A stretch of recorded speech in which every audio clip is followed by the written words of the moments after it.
Le groupe Cavac, constructeur d'ouvrages publics et privés, s'est diversifié dans la promotion immobilière et poursuit son expansion dans les métiers de l'immobilier. Le groupe Cavac est à la recherche de foncier. Vous vendez? Vous avez un projet? Rendez-vous sur www.cavacgroup.com. Nous sommes le lundi 30 septembre. Bonjour, bienvenue sur tv4.fr. Un terrible drame hier à Sayagouz, un drame dont les circonstances restent floues pour l'instant. Vers 22h hier soir, les pompiers ont découvert les cadavres d'un homme d'une trentaine d'années et de sa petite fille à peine âgée de 8 ans.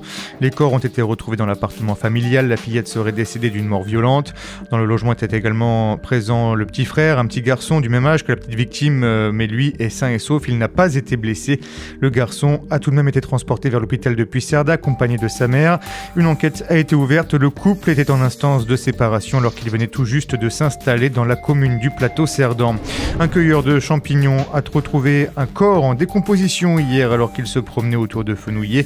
Le cadavre pourrait être celui d'un homme qui vivait dans une caravane pas très loin, sexagénaire dont on est sans nouvelles. L'autopsie devrait permettre d'identifier la victime et de savoir si le décès est de cause naturelle ou non.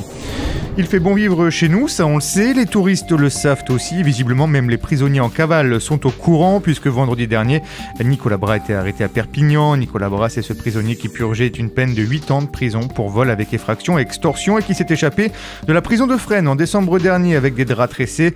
Il a finalement été rattrapé par hasard vendredi dernier après avoir échappé à un premier contrôle d'identité. La BAC de Perpignan a fini par lui remettre la main dessus.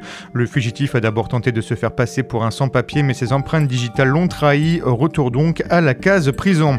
À 13, toujours pas de derby. Dragon catalan Toulouse la saison prochaine en Super League. Les Toulousains rêvent pourtant d'accéder à la première division anglaise, mais voilà, les joueurs de la Ville Rose ne disputeront pas la finale d'accession, éliminée hier en demi par Featherstone 36-12. Le Théo jouera donc une année de plus en Championship. Enfin en football, 3 clubs catalans se sont qualifiés pour le 5e tour de la Coupe de France. Ce week-end, Argelès, Saint-Estève et Canet-en-Roussillon. Le tirage au sort pour le prochain tour sera effectué dans la semaine. Les matchs, eux, se joueront les 12 et 13 octobre prochains avec l'entrée en lice des clubs de national. Vous retrouvez ce Flash Info sur notre site internet tv4.fr et sur notre chaîne YouTube. Vous pouvez également nous suivre sur les réseaux sociaux Facebook, Instagram et Twitter. Bonne soirée et à demain.